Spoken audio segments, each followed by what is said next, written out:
Les finances et direction de l'Assemblée nationale avec nos confrères du groupe Avenir Communication, le journal Le Quotidien qui nous mène à parler bien évidemment de ce ministère des Finances qui ne cesse de faire l'actualité. La non-publication du rapport d'Audi, bien sûr à la une de la publication. Les mauvais comptes de l'État, c'est le titre à la une de nos confrères. Malaise également chez les magistrats au sein du gouvernement, comme évoqué par le quotidien. Le ministère des Finances qui fait l'objet ainsi de nombreuses convoitises. Il y a beaucoup de choses qui se disent autour du ministre des Finances, pour ne pas dire autour, bien sûr, de Cheikh Diba à lui-même, le Premier ministre. Nous a appelé au Djoubal Djoubonti après que le président de la République nous ait appelé à cela. Mais c'est parce que nous partageons ces valeurs que nous sommes là, a-t-il fait savoir dans le quotidien. À la face de l'info au quotidien, Cheikh Diba lui rassure sur sa gestion. Le président de la République peut avoir toutes les bonnes valeurs, mais je n'accepterai pas qu'il en ait plus que moi. C'est ça la dignité, a-t-il fait savoir. Qu'on se souhaite du bien, c'est mieux que de se souhaiter du mal, parce qu'en définitive, le plus important, c'est le Sénégal. Nous ne serons pas pris à défaut, a dit Cheikh Diba dans l'info quotidien.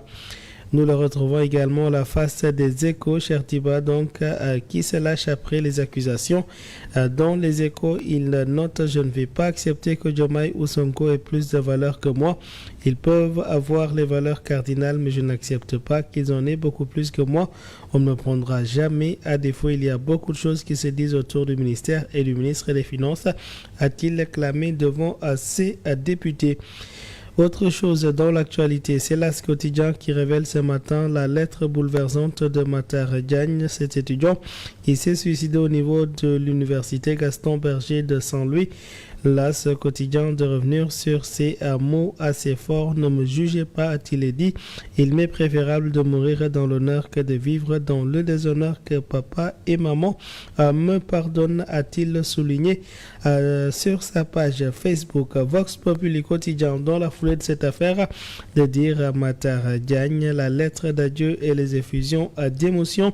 Des interrogations fusent de toutes parts sur la lettre posthume portée aujourd'hui sur sa page Facebook et sa profonde détresse face au sadisme de certains Sénégalais.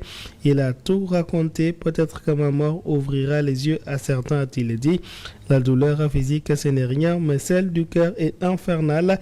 Il m'est préférable de mourir dans l'honneur que de vivre dans ce déshonneur. J'ai écrit ce texte pour anticiper des propos de ceux qui tenteront de salir ma mémoire. Ne me jugez pas, ne jugez pas mon acte. Laissez Allah en disposer, car Allah est miséricordieux, a-t-il fait savoir à la face du journal. Dans Source A quotidien, on nous raconte aujourd'hui ces derniers instants. Un certain PMG a vu le défunt étudiant dans les couloirs vers les coups de 19h, chapelet entre les mains, en train visiblement d'attendre l'appel du muezzin pour la prière de Timis.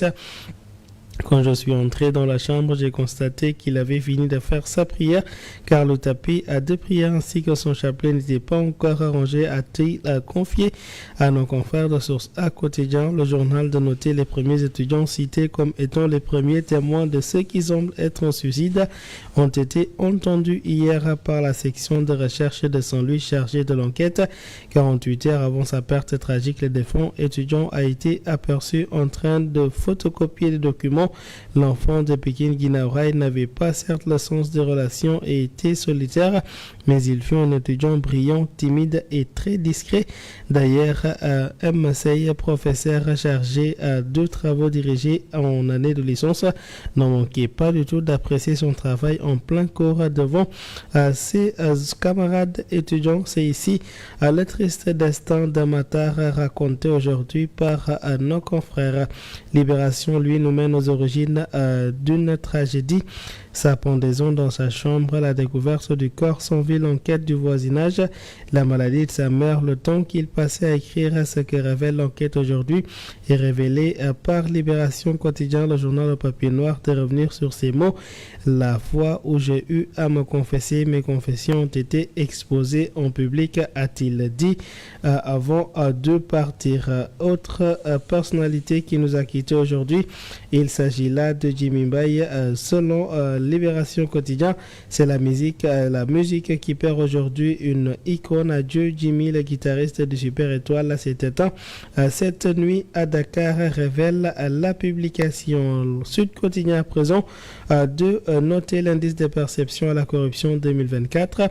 La corruption serait donc un léger recul au Sénégal et dans le classement de l'indice de perception pour l'année 2024, le pays gagne 2 points par rapport à 2023, atteignant ainsi un score de 45 sur 100, mais reste tout de même dans la zone rouge. C'est un léger mieux au bic rouge, s'il vous plaît. Hygiène menstruelle en milieu scolaire à présent, c'est Réumi Quotidien qui en parle. Dans son édition du jour, on rencontre l'embarrassante source d'absentéisme. Le journal de révélé que 45% des jeunes filles manquent à l'école à cause de ces règles et 55% expriment un sentiment de honte pour venir à l'école. La misère aujourd'hui à la face de la tribune quotidien, justice, pêche, élevage, agriculture entre autres. Cette misère qui pousse les travailleurs dans la rue et la tribune de noter que nous nous dirigeons vers une paralysie totale du service public et de la justice. Les agents des ministères de l'agriculture, de la pêche et de l'élevage partent en grève lundi. Les forces syndicales se mobilisent pour la défense des travailleurs licenciés. Nous signalons aujourd'hui dans la tribune quotidien, la tribune sport à présent pour terminer. La Ligue des Champions a fait parler. Real Madrid a confirmé qu'il pouvait toujours être diabolique en Ligue des Champions en allant s'imposer in extremis sur la pelouse de l'Etihad d'une équipe de Manchester City. Toujours aussi mal en point à 2-3, c'est assez mérité au vu de la physionomie de cette rencontre, mais le match aurait pu tourner d'une autre manière. Le Real Madrid a fini par faire mal à Manchester City, souligne la tribune sport. Voici donc Pep Guardiola qui atteint son record à 2 défaites à Manchester City. Le journal évoque également la lutte avec Frappe et Boignon qui a donc déposé son certificat de guérison au niveau du CNG, le Comité national de gestion. Notez bien sûr que Croc Boignon est donc calé ainsi pour le 29 juin prochain. Mesdames et messieurs, une date à retenir bien sûr pour ce qui est de ces amateurs de lutte en attendant d'y voir beaucoup plus clair. Ainsi s'achève donc ce tour d'horizon de la presse écrite de ce matin. À toutes et à tous, une excellente lecture.